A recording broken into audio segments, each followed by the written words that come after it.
आज मैं आप सभी के सामने एक ऐसा इंसिडेंट डिस्कस करने जा रही हूँ जिसको जानने के बाद एक देश के अंदर आग सी लग गई थी और एक रूल की डिमांड उठी थी, फिर से फांसी वाला कानून लागू किया जाए। एक ऐसा भयंकर केस जिसके बारे में आज भी कहा जाता है कि जिसे आप गूगल मत करिए। आमतौर पर केसेस जो होते हैं वो इतने ज़्यादा भयानक नहीं होते जितना कि ये भयानक है। मुझे आज की वीडियो को बनाते हुए बहुत ज़्यादा अंदर से रोना आ रहा है, बहुत ज़्यादा मैं इमोशनल हो रही हूँ। आपका इस कहानी के बारे में क्या कहना है कमेंट बॉक्स में ज़रूर बताइएगा। इस केस को समझने के लिए हमें फिलीपींस के लापू शहर में बने हुए मैटन गांव में जाना पड़ेगा। यहीं पर रहा करती थी 16 साल की क्रिस्टीन नाम की ये लड़की, देखने में बिल्कुल एक आम सी बच्ची जो अपने माता पिता के साथ इसी छोटे से गांव में अपने इस छोटे से घर के अंदर रहा करती। लोअर मिडिल क्लास में रहते हुए बेचारे माता पिता किसी तरीके से अपना भरण पोषण कर रहे थे, अपनी बेटी क्रिस्टीन को पाल रहे थे। क्रिस्टीन का स्कूल जल्दी ही पूरा होने वाला था और उसने अपने फ्यूचर प्लान बना रखे थे। आगे वो किसी कॉलेज में जाएगी, उसे क्या करना है, बड़े होकर क्या बनना है। इसके अलावा क्रिस्टीन अपने धर्म में भी बहुत ज़्यादा विश्वास करती थी। वो हर संडे शाम को 4 बजते ही अपने घर से बाहर निकलती और पास में ही मौजूद चर्च में जाती और वहाँ जाकर सेवा वगैरह करती, साफ सफाई करती और उसका बहुत ध्यान रखती। वहाँ जाकर वो ज़रूर प्रेयर करती और 8 बजे तक अपने घर वापस लौट आती।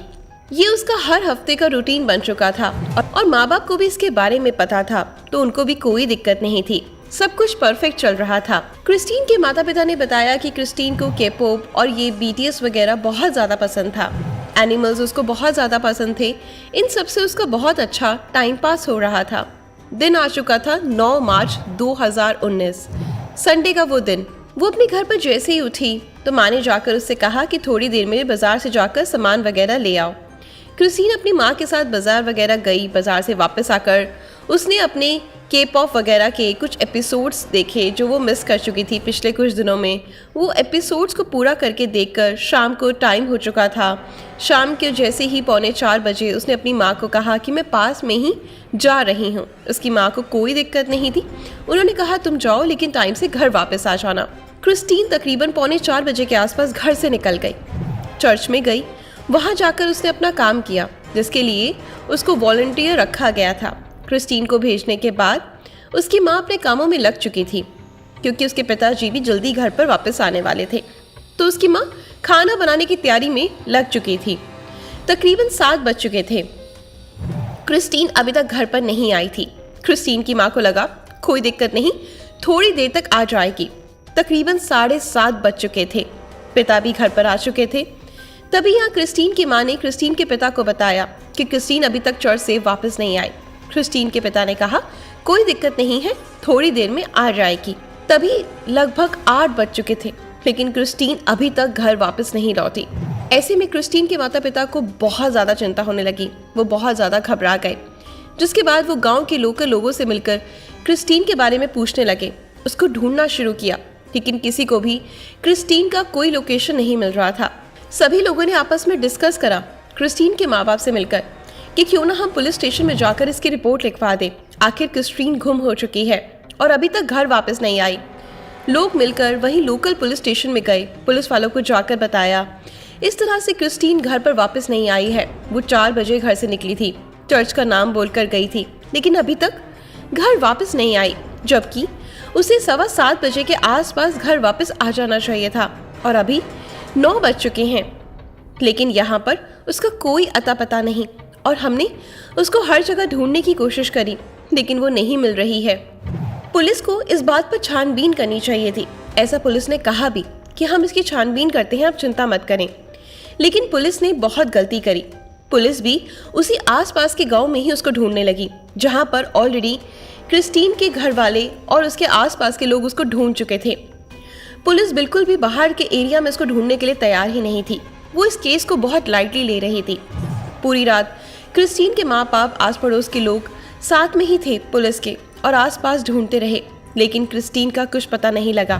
10 मार्च की सुबह आ चुकी थी और उसी लोकल पुलिस स्टेशन में कॉल आता है और जैसे ही पुलिस वालों ने वो कॉल उठाया, एक्चुअल में वो कॉल यहीं के गांव में रहने वाले किसान ने किया। जैसे ही वो सुबह उठकर अपने खेतों में गया तो उसको ऐसा भयानक नज़ारा दिखाई दिया जिसको देखते ही उसने पुलिस को तुरंत कॉल करके बताया और वहाँ खेतों में पहुँचने को कहा और बताया कि यहाँ पर मुझे एक लाश पड़ी हुई मिली है, ये लड़की की लाश है, आप तुरंत आकर देख लीजिए। ये बात सुनते ही पुलिस वालों ने क्रिस्टीन के माता पिता को भी बुलाया।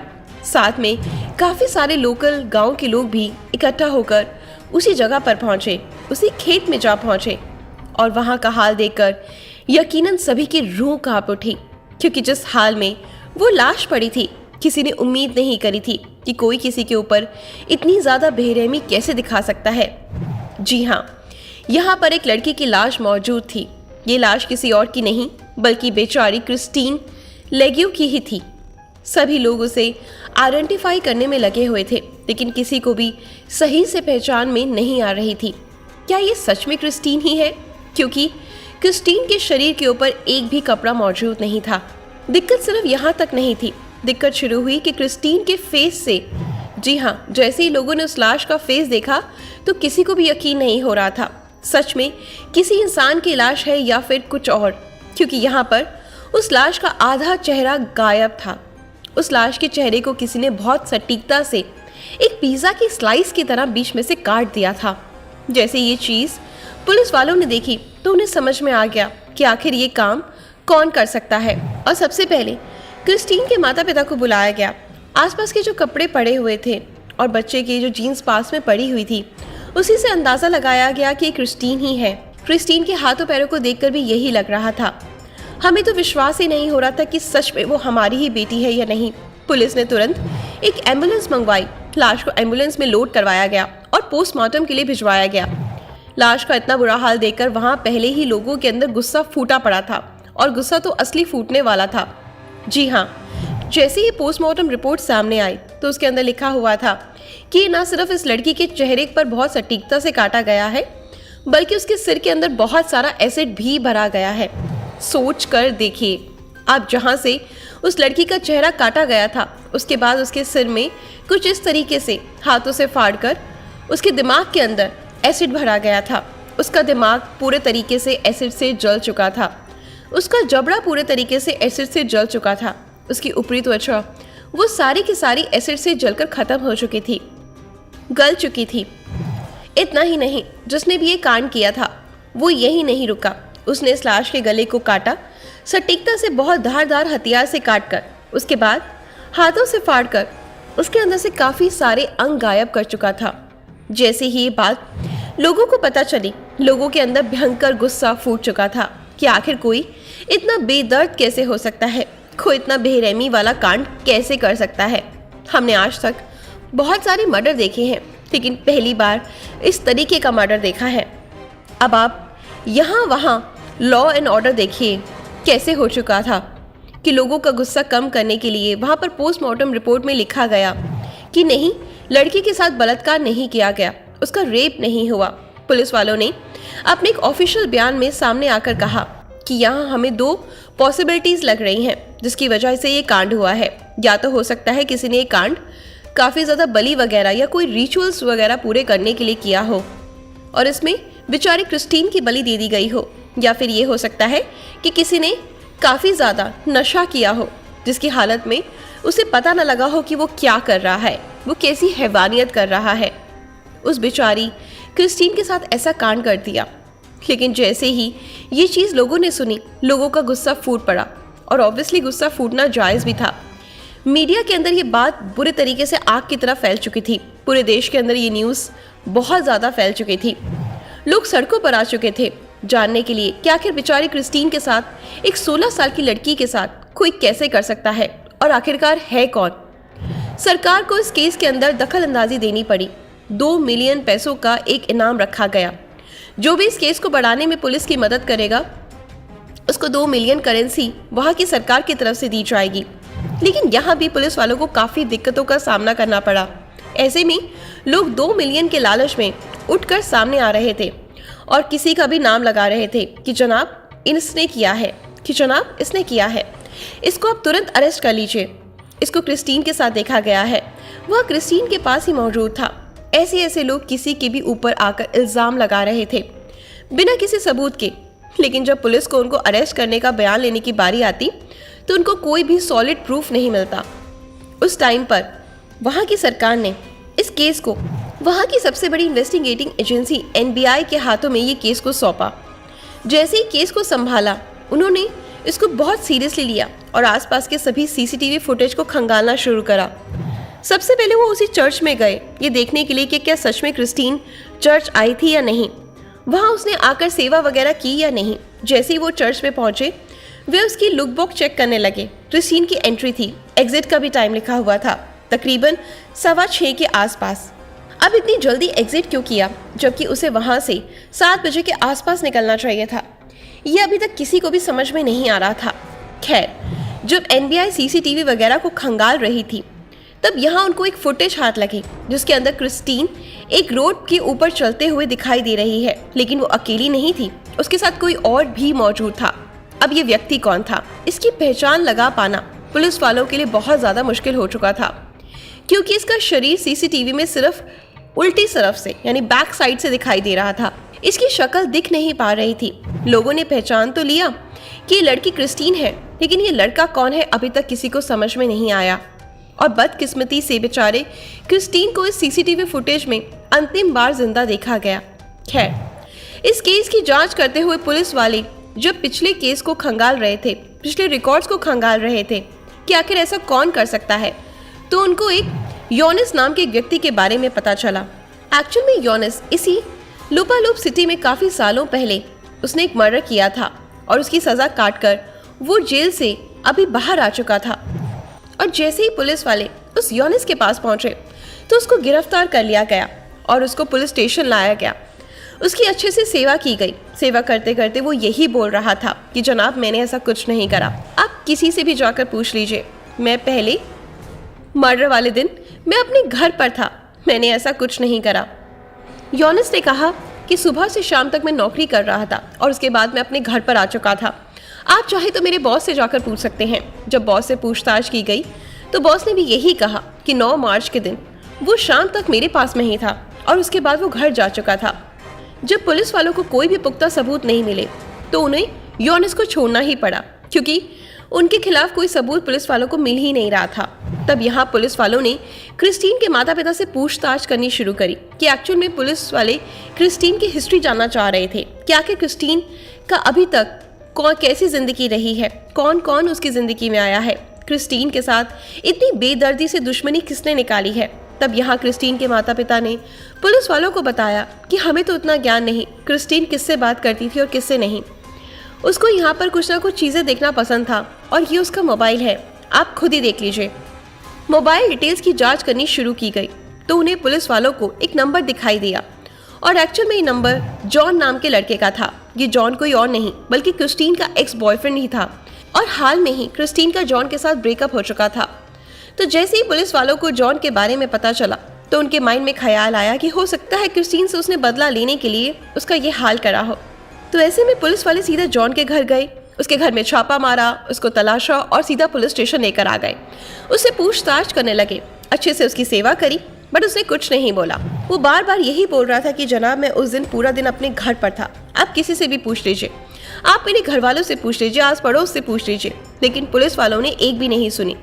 बिना कुछ सोचे समझे, बिना किसी सबूत के उसके ऊपर मर्डर का चार्ज लगा डाला, उसके ऊपर आरोप साबित कर दिए, वो भी कोर्ट के अंदर। सोच कर देखिए आप, उसको कोर्ट में पेश किया गया, चार्जशीट यहाँ प्रॉपर बन चुकी थी।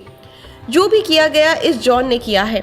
लेकिन जॉन के माता पिता बार बार बोल रहे थे कि 9 तारीख को वो यहीं पर थे, जॉन उनके साथ ही था, आसपास के लोगों ने भी ये देखा।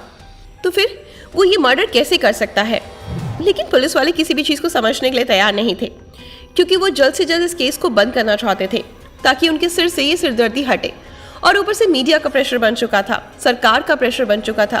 वो किसी भी तरीके से इस प्रेशर से छुटकारा पाना चाहते थे और इसी छुटकारा पाने के चक्कर में उन्होंने जॉन को अंदर भी डाल दिया। लेकिन जैसे ही जॉन को सज़ा हुई उस टाइम पर लोगों का गुस्सा बहुत ज़्यादा भड़क गया, क्योंकि लोगों को लग रहा था कि जॉन शायद सच बोल रहा है और उसने ये काम नहीं किया, क्योंकि ये काम कोई ऐसा कर सकता है जिसके अंदर बहुत ज़्यादा गुस्सा हो।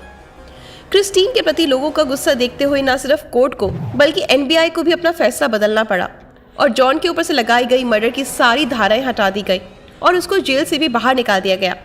जैसे ही जॉन बाहर आया तो उसके माता पिता ने राहत की सांस ली, लेकिन अभी भी क्रिस्टीन के माता पिता को कहीं ना कहीं ये लग रहा था कि शायद अगर जॉन है तो ये छूट चुका है। 2 अप्रैल 2019 का दिन आ चुका था। तकरीबन अभी तक इस कांड को हुए 22-23 दिन बीत चुके थे और फाइनली 2 अप्रैल के दिन एक बार फिर से क्रिस्टीन की बॉडी को कब्र से बाहर निकाला गया। उसकी सेकंड ऑटोप्सी की गई और इसमें सामने आया कि ना सिर्फ क्रिस्टीन का मर्डर हुआ है बल्कि उसके साथ बार बार रेप भी किया गया है। और जैसे ये चीज़ लोगों ने सुनी, लोगों का गुस्सा और ज़्यादा भड़क गया और अब वो सरकार के खिलाफ प्रोटेस्ट कर रहे थे। पुलिस वालों के खिलाफ इतना ज़्यादा गुस्सा उनका बढ़ चुका था, पुलिस वाले अपने पुलिस स्टेशन से बाहर निकलने को भी डर रहे थे, कहीं बाहर जाए तो वो भीड़ उनको मार ना डाले। ज़रा सोच कर देखिए, बेचारी क्रिस्टीन के साथ न सिर्फ रेप किया गया बल्कि बार बार उसके प्राइवेट पार्ट के अंदर धारदार हथियार डालकर हथियारों को कई बार घुमाया गया, जिससे बेचारी क्रिस्टीन के इंटरनल ऑर्गन अंदर से ही कट चुके थे। यहाँ क्रिस्टीन को ब्लीडिंग स्टार्ट हो चुकी थी और ये सब तब तक हुआ जब बेचारी क्रिस्टीन जिंदा थी। और इससे ज़्यादा हैरान कर देने वाली बात तो ये है कि जब उसके सिर को काटा जा रहा था उस टाइम भी क्रिस्टीन जिंदा थी। और अब यहाँ पर सोच कर देखिए कि बेचारी क्रिस्टीन को कितना दर्द हो रहा होगा, वो कैसे खुद को संभाल रही होगी, क्या फील कर रही होगी। फास्ट फॉरवर्ड टू 21 अप्रैल 2019 यानी कि 21 अप्रैल 2019 का दिन आ चुका था और लपो लपो शहर के एक दुकान के अंदर दिन दिहाड़े चोरी की गई। और किस्मत की बात ये थी कि दुकानदार उसी टाइम पर दुकान में मौजूद था और उसने चोर को देख लिया था। जैसे ही वो चोरी का सामान चुरा कर भाग रहा था, वहाँ से दुकान वाला भी उसके पीछे पीछे भागा। उसने जोर जोर से चिल्लाना शुरू कर दिया कि वहाँ के लोकल लोगों ने उस टाइम पर जोर जोर से चिल्लाकर उसे पकड़ लिया और तुरंत ही पुलिस को बुलाया गया। पुलिस वालों ने चोर को मौके से अपने कब्जे में ले लिया, उसको पुलिस स्टेशन ले जाया गया और उससे पूछताछ करनी शुरू कर दी। उसने अपना नाम रोनाटो बताया और साथ ही बताया कि वो पिछले काफ़ी लंबे टाइम से चोरियां करता आ रहा है। पुलिस वालों ने उसको रिमांड पर लिया और 22 अप्रैल के दिन जैसे ही उसका रिमांड शुरू किया गया, उसे सख्ती से उसकी पूछताछ की गई। तो यकीन मानिए, इस 22 अप्रैल के दिन जो रोनाल्डो ने पुलिस वालों को बताया, उसे सुनकर पुलिस वालों को विश्वास नहीं हुआ, क्योंकि जिसको पूरे देश कब से ढूंढ रहा था वो पुलिस के सामने मौजूद था।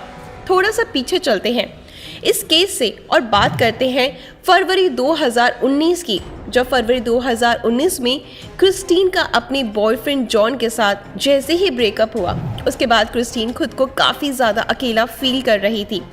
वो बहुत ज़्यादा उदास थी, धीरे धीरे वो डिप्रेशन में जाने लगी। और तभी क्रिस्टीन फरवरी 2019 के मिड में अपने फेसबुक फीड को स्क्रॉल कर रही थी। तभी उसके सामने एक नोटिफिकेशन आया और उस नोटिफिकेशन में लिखा हुआ था CJ Dias wants to send friendship request. जी हाँ, सीजे दियास नाम के एक लड़के ने क्रिस्टीन को फ्रेंड रिक्वेस्ट भेजी थी और जैसे ही फ़ोन चलाते चलाते क्रिस्टीन ने उस फ्रेंड रिक्वेस्ट को देखा और उसके ऊपर क्लिक किया, उसकी प्रोफाइल वगैरह देखी कि आखिर ये चटपटा सा बंदा कौन है। क्रिस्टीन को वो लड़का बहुत अच्छा लगा, उसने तुरंत ही उसकी फ्रेंडशिप रिक्वेस्ट एक्सेप्ट कर ली और उसके बाद सीजे दियास की तरफ से हाय हेलो मैसेजेस आने स्टार्ट हो गए। क्रिस्टीन ने भी उनका रिप्लाई करना शुरू कर दिया। इन दोनों की अच्छी बॉन्डिंग बन चुकी थी, तो सामने मिलने का प्रपोजल रखा गया कि अब एक दूसरे से हम इतने क्लोज आ चुके हैं तो जल्दी ही मिलना होगा। क्रिस्टीन ने भी हाँ कर दिया और फाइनली 9 मार्च 2019 का शाम का टाइम उन्होंने फिक्स किया।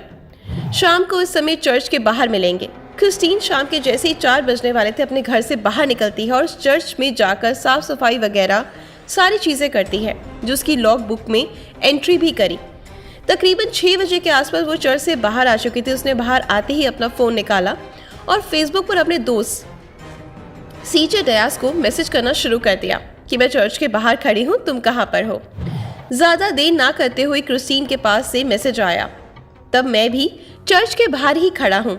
जैसे ये चीज़ क्रिस्टीन ने पढ़ी, इधर उधर देखने लगी कि आखिर कहाँ है। तब एक 43 साल का आदमी क्रिस्टीन को देखकर उसे हाय करने लगा। ये देखकर क्रिस्टीन बहुत ज़्यादा हैरान हो गई कि मैं तो यहाँ पर किसी और से मिलने आई हूँ, बट ये इतना बूढ़ा और बुजुर्ग आदमी मुझे हाई क्यों कर रहा है। वो आदमी धीरे धीरे चलकर क्रिस्टीन के पास आया और उसे सामने से हेलो करने लगा। अपना हाथ आगे बढ़ाया, लेकिन क्रिस्टीन ने उसे हेलो करने से मना कर दिया। क्रिस्टीन ने उससे कहा, तुम आखिर हो कौन? और मैं यहाँ किसी और से मिलने आई हूँ। जिसके पलट में उस 43 साल के आदमी ने कहा कि वही मैं हूँ जिससे तुम मिलने आई हो। तुम इतने टाइम से मुझसे ही बातें कर रही हो। ये चीज़ क्रिस्टीन ने देखी, वो एकदम से हैरान रह गई कि ऐसा हो ही नहीं सकता। वो जिससे बातें करती थी वो तकरीबन 23-24 साल का लड़का था और तुम तो एक अधेड़ उम्र के व्यक्ति लग रहे हो। दोनों के बीच काफी ज्यादा बहस हुई। उस टाइम पर दोनों के बीच में काफी ज्यादा बहस हो चुकी थी। मामला काफी गर्म हो चुका था। ऑब्वियसली जिससे अभी तक क्रिस्टीन बातें करती आ रही थी, सीजे डियाज, वो एक फेक आईडी थी और ये फेक आईडी किसी और ने नहीं बल्कि उस रोनाटो ने ही बना रखी थी। रोनाटो यहाँ पर सीजे डियाज बनकर बेचारी क्रिस्टीन से अभी तक बातें करता था, उसकी फीलिंग के साथ खेल रहा था। खैर, दोनों के बीच में तू मैं काफी ज्यादा बढ़ गई। यहीं से क्रिस्टीन अपने उस शहर से बाहर निकलकर वापस अपने घर की तरफ जाने लगी। सीजे डियाज उफ रोनाटो ने उसका पीछा नहीं छोड़ा। वो क्रिस्टीन के साथ उसके साइड में चलता रहा और जो सीसीटीवी फुटेज में भी सामने आया है, इसके अंदर कोई और नहीं बल्कि रोनाल्डो खुद मौजूद था। वो बार बार क्रिस्टीन को यही समझा रहा था कि तुम मुझे समझने की कोशिश करो, मुझसे गलती हुई है, मैंने तुमसे फेक आईडी बनाकर बात करी, लेकिन मेरी फीलिंग बिल्कुल ट्रू है। जरा आप सोच कर देखिए, इतना अधेड़ उम्र का व्यक्ति जिसके पहले ही 4 बच्चे मौजूद हैं, उसकी शादी हो चुकी है, 43 साल की उम्र है और वो ये कह रहा है कि दिक्कत क्या है। रोनाल्डो को काफी बार पुलिस वालों ने उठाया था, सिर्फ और सिर्फ नशे के पर्दों के लिए। उसका सिर्फ काम ही यही बन चुका था कि सुबह से शाम होते ही अलग अलग तरीके की नशों की इस्तेमाल करना और उसे पीकर कोई ना कोई कारनामे अंजाम देना। उसका पुलिस स्टेशन में आना जाना लगा रहता था। खैर, घर जाते जाते वो बार बार क्रिस्टीन को समझा रहा था कि तुम मुझसे मिलो और मुझसे बातें करो, तुम मुझसे ऐसा गुस्सा होके मत जाओ। एक पॉइंट पर आकर क्रिस्टीन और उसके बीच में फिर से रास्ते में रुककर आपस में लड़ाई होनी शुरू हो गई। लेकिन यहाँ रोनाल्डो एक्चुअल में उस टाइम पर बहुत ज़्यादा गुस्से में था और काफ़ी ज़्यादा उसने स्ट्रॉन्ग नशा किया हुआ था। इसी के चलते उसे नशे में कुछ समझ नहीं आया और वो क्रिस्टीन के साथ कैसे डील करे, वो कैसे क्रिस्टीन को घर जाने दे। क्रिस्टीन को भी कुछ समझ नहीं आ रहा था कि वो कैसे इस आदमी से पीछा छुड़ाकर अपने घर समय पर पहुंच रहा है, क्योंकि चारों तरफ अंधेरा हो चुका था, रात काफ़ी ज़्यादा हो चुकी थी। उसने जैसे ही क्रिस्टीन का हाथ पकड़ा, एक बहुत ही पतली सी गली से होते हुए क्रिस्टीन को साइड में ही मौजूद खेतों की तरफ लेकर गया और वहां जाकर उसके साथ न सिर्फ बलात्कार किया बल्कि अपने पास रखे हुए एक बहुत ही धारदार चाकू के साथ उसका ये हाल कर दिया। न सिर्फ उसके प्राइवेट पार्ट के अंदर बल्कि 20 से भी ज़्यादा बार चाकू मारे गए, जिससे बेचारी क्रिस्टीन के इंटरनल ऑर्गन्स में ब्लीडिंग शुरू हो गई और उसके बाद उसका एक तरफ का फेस का साइड बिल्कुल उसने काट दिया। ये सारा कांड करने के बाद रोनाल्डो नहीं रुका। उसको डर था कि इस हालात में वो क्रिस्टीन की पहचान हो सकती है, तो उसने अपने आप को बचाने के लिए, उस क्रिस्टीन की पहचान को मिटाने के लिए बेचारी क्रिस्टीन की लाश को वहीं पर छोड़कर अंधेरे का फायदा उठाते हुए अपने घर चला गया। वहां जाकर उसने अपने कपड़े वगैरह बदले और पास की ही दुकान पे उसने एसिड वगैरह खरीदा। एसिड खरीद कर वो वापस उसी खेत में गया।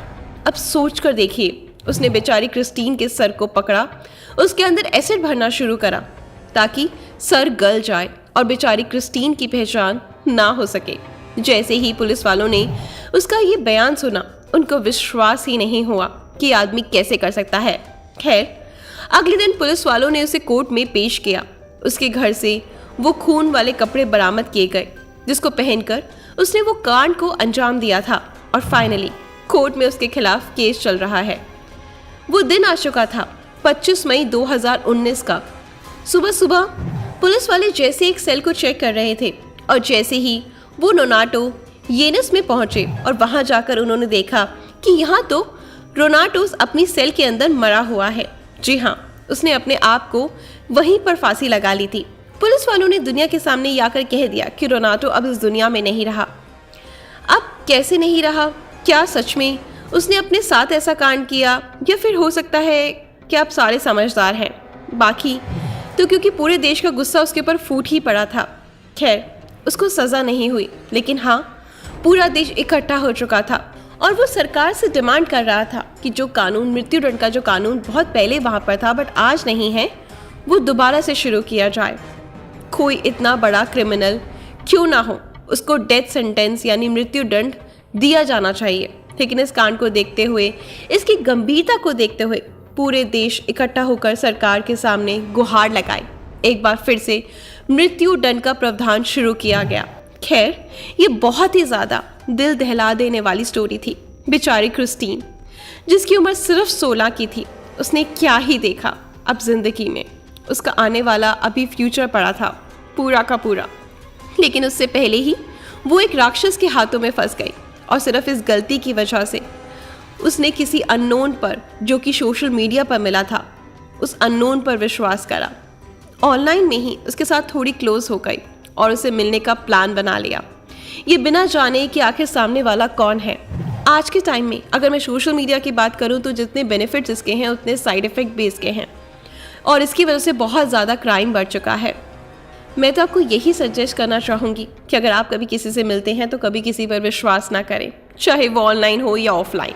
हमेशा अपने साथ किसी ना किसी को ज़रूर रखें, क्योंकि ये ज़माना दिन ब दिन बहुत ज़्यादा ख़राब होता जा रहा है। लोगों का गुस्सा इतना ज़्यादा बढ़ चुका है कि बिना किसी वजह से दूसरे का खून खराबा ऐसे कर देते हैं जैसे कोई इंसान की कीमत ही ना हो। अगर आपको मेरी रियल स्टोरीज पसंद आती तो अपनी ईशा की वीडियोस को लाइक एंड शेयर करें। मिलते हैं कल कुछ नहीं ऐसी ही दिल दहला देने वाली कहानी के साथ।